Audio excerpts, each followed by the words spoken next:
Hi friends, welcome to this week's Read Aloud. We have Mr. Mixup and Felicia Bear, and they're all ready in their story time position, listening and sitting up straight. This week I have the Three Little Pigs.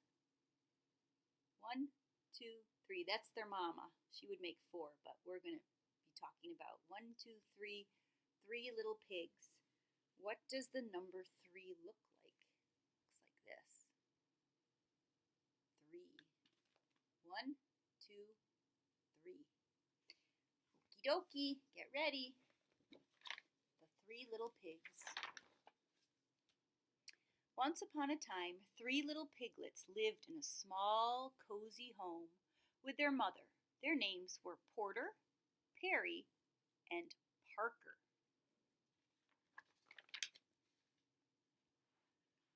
Porter was a relaxed sort of pig.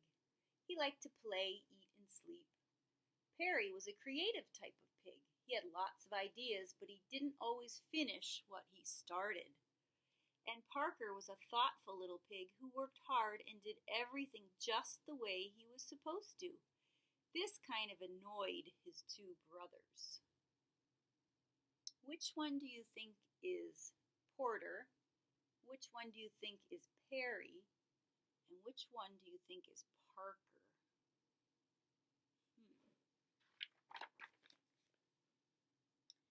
Well, the 3 little piglets got older and older and bigger and rounder.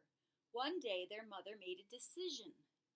"You've grown too big for this little house," she said. "It's time for y'all to go off into the wide, wild world and build homes of your own." So the 3 pigs packed their bags and got ready to leave their too cozy home. "Any advice for us, Mother?" asked Parker. "Why, yes," said their mother. "Watch out for that no-good big bad wolf who's always skulking around.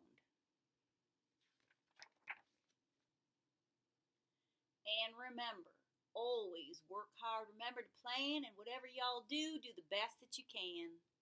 The 3 pigs kissed their mother goodbye. Then they trotted out of the house, down the road, and out of the village. Before they had gone very far, they came to a big field full of golden haystacks. "You know," said Porter quickly, "I think I'll build my house of straw. It's a nice color, and the house will be easy to build." "Not sure that's a good plan," said Parker. "Will it be warm enough? Will it keep out the rain? What will happen when the wind is strong?" Porter rolled his eyes. "Oh, it'll be a great house," he said, "and I'll still have time to play when I'm done." "And good luck to you," said Perry and Parker, and they continued down the road. Soon Parker and Perry came to a shady grove of trees. "You know," said Perry, "I think I'll build my house of logs. Logs are strong, and I can paint them different colors." "Well, that sounds like a good plan," said Parker, "if you finish what you start." "I will," said Perry, and he waved as Parker continued down the road.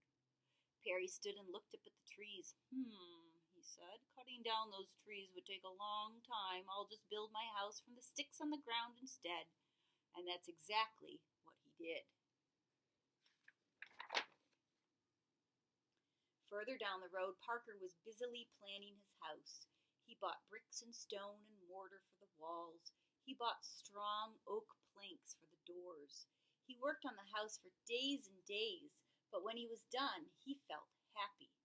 "Mother would be proud," he said. "I worked hard, and I made my house the best it could be." Now, what none of the pigs realized was that someone very bad knew that they had left their mother's house. And who do you think that someone was? Yes, it was the no-good big bad wolf.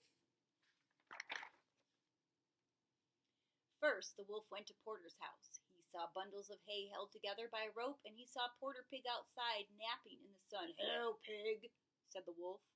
Porter opened his eyes, squealed, and jumped to his feet. He ran into his house, pushed the door shut, and hid under his bed. "Now," said the wolf, "I only want to have a chat." "Ha," said Porter, "I know a hungry wolf when I see one." "It really doesn't matter," said the wolf. Little pig, let me come in." "Are you kidding?" said Porter. "Not by the hair of my chinny chin chin." "And I'll huff, and I'll puff, and I'll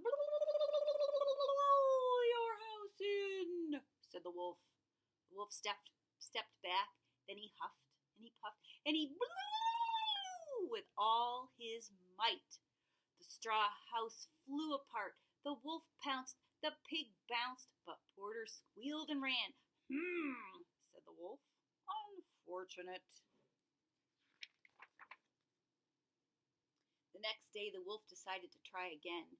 He strolled down the road until he saw a flimsy house made of sticks and twigs. Perry was lying in a hammock outside. "Hello, my little pig," said the wolf. Perry jumped up in fright. He ran inside his shaky house and pushed a dresser against the door. "Ha!" said the wolf. "Does he really think that's going to help?" He cleared his throat. Little pig, let me come in." "No way," said Perry. "Not by the hair of my chinny chin chin." "And I'll huff, and I'll puff, and I'll blow your house in," said the wolf. The wolf stepped back. He took 2 huffs. And he took 2 puffs. And then he blew with all his might. Sticks and twigs swirled in the air.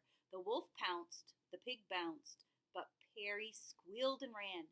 "This just won't do," said the wolf. But the wolf knew there was still one more brother to visit. He strolled down the road until he saw a house made of stone and brick. Parker was digging in a garden outside. "Hello, little pig friend," said the wolf. "Don't you friend me," said Parker. "Leave now, or you'll be sorry." "I doubt it," said the wolf. Parker went inside and slammed the door.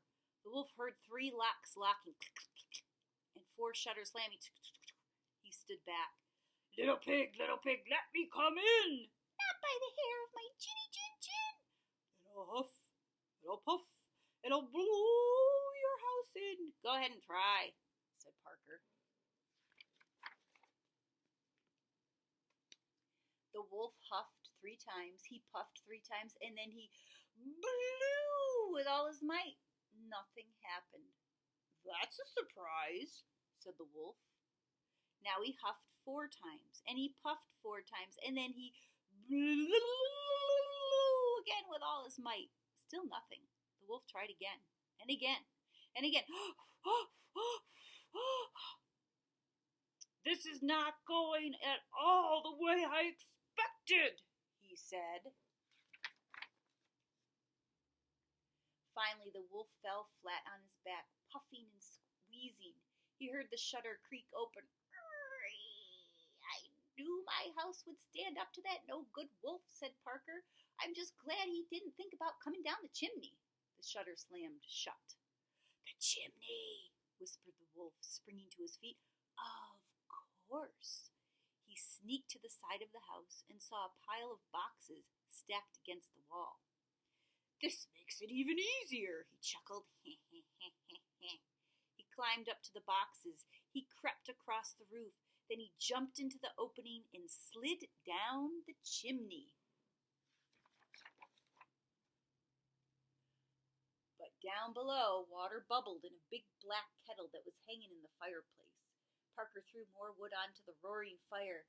"Here I come, little pig," said the wolf. "You weren't so clever after all." "Oh, no?" said Parker. The wolf landed in the kettle with a loud kerplunk. Water steamed and boiled around him. The wolf howled in pain and shot right back up the chimney.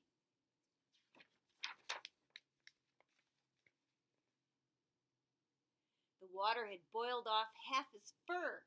"Oh, no!" cried the wolf. He was so embarrassed that he left the country, never to be seen again.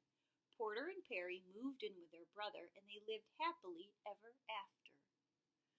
And no one ever saw the wolf ever again. I wonder if you were building a house, what would you build your house of? Straw? Or sticks? Or bricks? That last little pig was smart. He built his house of brick, and he persevered. And he wasn't lazy, and he had a fine house to share with his brother pigs. I hope you enjoyed that story. I'll see you next time. Bye.